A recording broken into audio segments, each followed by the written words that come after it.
Today, I'm going to talk about authenticating vintage t-shirts. I get this question all the time. People hit me in the DMs. They want to know if the shirt they found is authentic. 90% of the time, it is.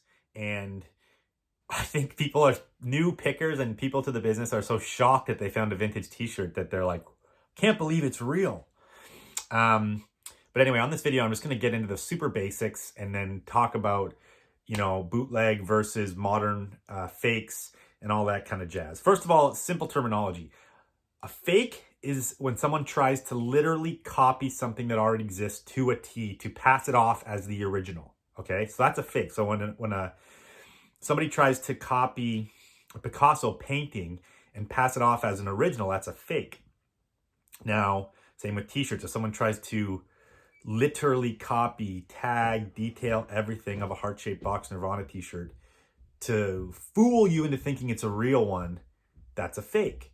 Now, a bootleg is an interpretation of something. So the ThriftCon guys out of Colorado, they're making bootlegs. They're making their own interpretation of band tees and interesting like movie tees. But it's like stuff that did not exist or was never made by the actual companies themselves or bands themselves. So like the Gucci sweats, the Gucci big print sweats, those are bootlegs because Gucci never made their own big printed sweats like that.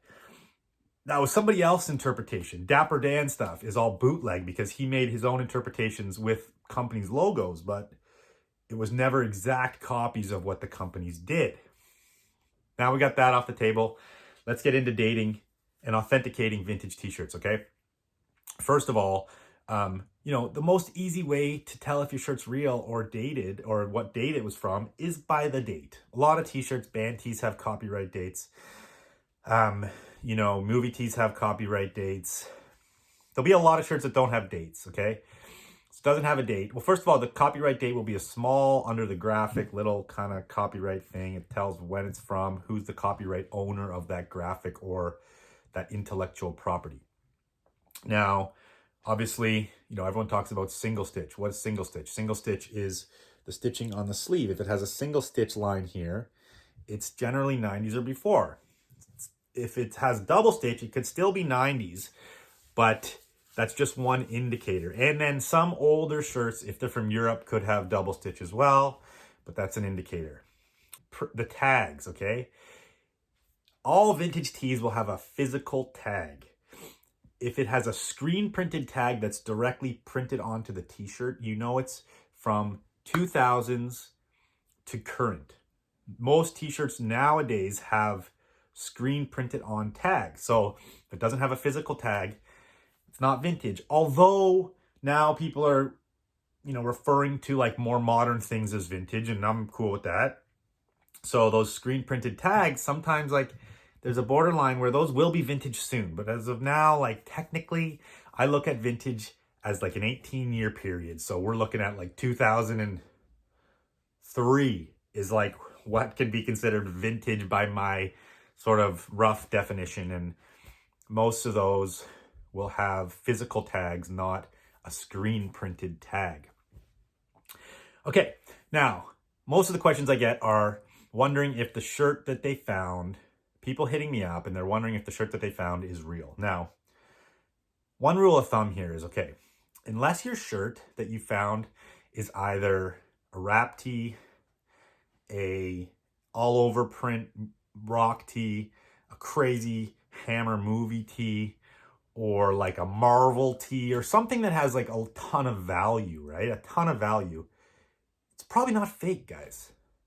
Why are people out there trying to fake like a Voodoo Lounge 1994 t-shirt or something? They're not, because there isn't enough value there for them to try to fake that over on you.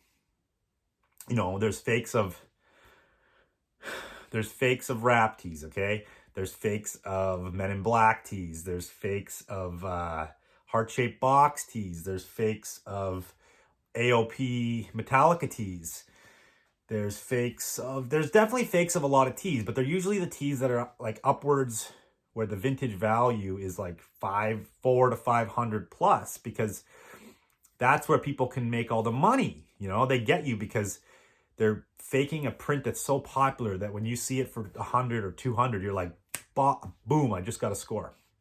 I've seen them, I've felt them, I've touched them. A lot of these prints I've seen come out of Mexico. There's fakes coming out of Mexico that are like heavy print. The print is too heavy, it's too thick. When you feel it, you can tell. But the problem is a lot of you guys are buying these online and you can't really touch the shirt or see the shirt. So here's a few rules of thumb when you're buying stuff like this. First of all, you want to ask people where they got the shirt. If they have a story that they like dug it out of somewhere else and like they found it, you know, at a thrift store, then like chances are it probably could be real. If the shirt's faded out, like if it has a real natural fade to it and wear to it, you can't really fake that. So that is another sign that it is authentic. Now, you can fake wear and people are probably going to start doing it better and better, but like if it's got holes and all that stuff, like it's probably real because they wouldn't have gone through the trouble. Check their other listings. If they have only AOP hammer t-shirts on their other listings on eBay or Depop or whatever, you're like, there's no way you have that much stuff. It's fake, dude. It's all fake. If the listing on eBay has like, pick your size, duh, it's fake.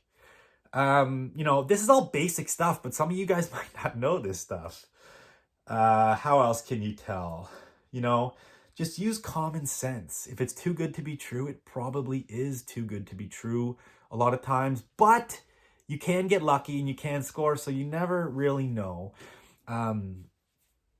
So yeah, check for where, ask questions, where they got it, how they acquired it is very important. You know, ask other professionals. Like you can ask me, but like to be honest, I'm not the best guy for this stuff because I don't really spend time shopping online. I don't see what stuff's being bootlegged. I don't know, or faked. I don't see what stuff's being faked. I don't see what stuff is out there. I don't collect enough of this rare stuff like to really compare the two, because a lot of the fakes are really good. So, okay, there's fakes in Mexico, there's fakes coming out of Thailand, there's fakes coming out of Malaysia. These people are really good at it. They're really good at it. They're doing single stitch. They're doing really, you know, detailed prints. They're doing the fake tags, the fake giant tags. They're doing all these things fake now because these t-shirts have gone up so much in value that it's worth it for them. So you really have to be careful. You know, if you found something at the bins, chances are it's real. It hasn't had enough time to like cycle through now, but it could potentially, like, it's not impossible for it to be a fake coming out of the bins. So yeah, basically that's my little quick guide here. It's super rudimentary. It's super obvious stuff, but you know, that is also always important stuff to consider.